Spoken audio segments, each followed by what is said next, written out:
Now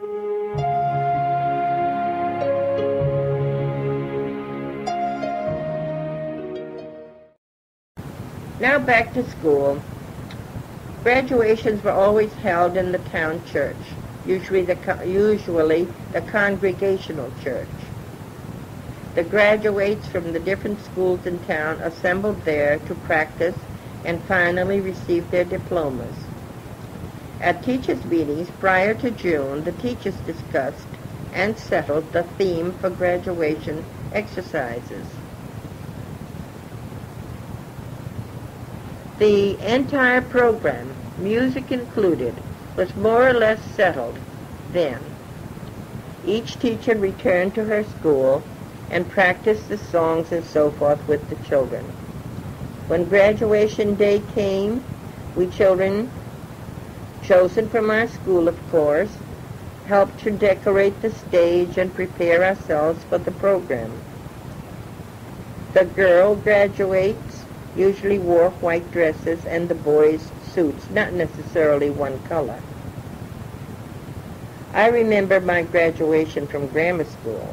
My mind was swimming and I was so excited. I couldn't believe that I was going to go to high school. It was also sad to realize that we would never again be a student with the old schoolmates. Never again. But the future had to be faced. My Gates Hill graduate friends were only a few: Julia Ditko, Linda Morey, Doris Gardner, and Gladys Wheatley. I don't remember any boy graduates in my school that year. There were a few boys from the other schools, and there were 6 one-room schoolhouses in Salem. It was such a thrill to be seated on the stage and look down upon the people in the audience.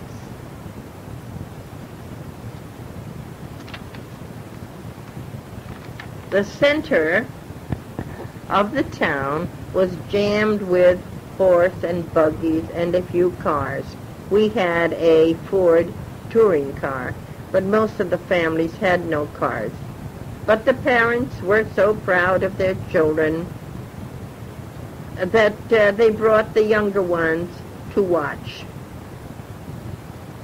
Of course, prizes were given out to the different children for excellence or greatest improvement in some subject. It was always a book. 2 gifts were usually given. 1 gift went to every school in town, and that was usually to a 4th grade student who improved or showed the most improvement in geography during the year. And then there was one also in geography which was given to a 7th grade student of the entire town.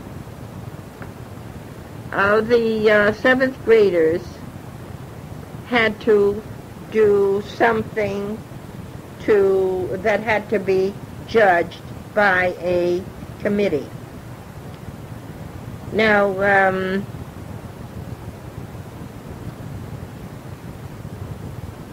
there was a student, I think she was from the White Birch School. Her name was Martha Moore. Now, she always seemed to be ahead of me. She would get the first prize and I the second.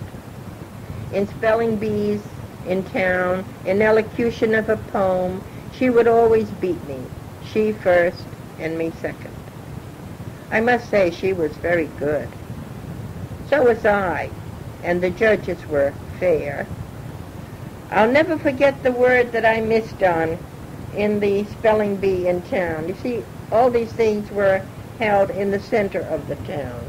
Usually these programs that I'm speaking of now were held at the Grange. The word was abolish. This word led to my downfall. I never used the word. I never heard it, I guess. I did not know its meaning, So I spelt it abolish, A-B-U-L-I-S-H. Of course, I went down with that. Martha had me again. She won. That word will remain with me forever. I will never forget it. Now, I had received one of those 7th grade prizes the year before, for being second best in town in this particular project. Martha Moore was first. Now, we had to make a freehand drawing of all the continents of the world, putting in all the main cities, the countries, the rivers, the mountains, and so forth. Now, these maps were judged by a panel of educators. I don't remember who they were. Probably the different supervisors and maybe some of the townspeople. I don't know. Now, we were not allowed to put our names on these projects. We were given numbers so that when they judged the project, they would not show any partiality because there was no name appearing on any of the papers. And now, like I say, I received mine when I was in the 7th grade, the 2nd town prize. And I had also received one for most improvement when I was in the 4th grade.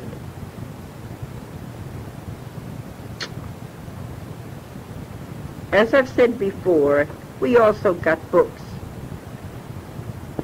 They always gave us a book for a prize. Since these prizes were given by this very important person in our town, Mr. Hiram Bingham, he usually presented it in person after graduation exercises. Mr. Bingham was a very wealthy man, a senator in Washington, D.C.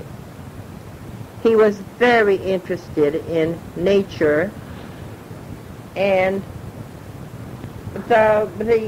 everything in the world.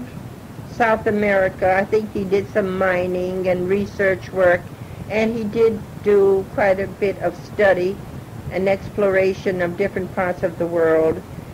His works appeared in the geographic magazines, so you can see how proud our town was of him. He had, I believe, 9 sons, and they all became ministers and educators and whatever. And to this day, and this is 1988, there are a few of his sons living in the town, and his estate is still there.